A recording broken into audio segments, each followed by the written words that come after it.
පිරිමි කෙනෙකුට වඩා කාන්තාවකගේ තියෙන පොඩි දෙයක් තියෙනවා කෙලෙස් බහුලයි.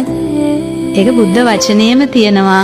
කාන්තාව උපමා කරලා තියෙනවා කලු ණයෙක් හා සමානයි කියලා. කන්හ සප්ප කියන සූත්‍රේ මාතුගාම සංයුක්තය කියලා සූත්‍ර ගණනාවක් තිබෙනවා.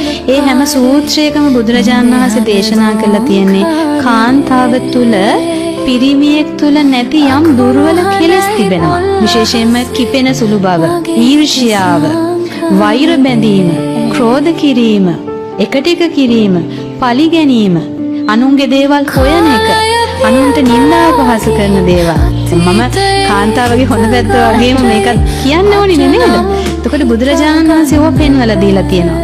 දැන් අපි හිතන්නකෝ පිරිමි කෙනෙක් වැඩිපුර අනුන්ගේ දේවල් හොයනකොට කියනවනේ අනේ මේ ගෑණියෙක් වගේ කියලා කියනවා නේද?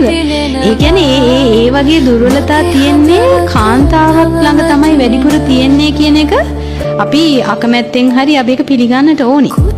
අන්න ඒ දුර්ගුණ, අනේ තියෙන ආවේනික දුර්වලතා අපි පුළුවන් තරම් ධර්මයෙන් යටපත් කරගන්න ඕනේ.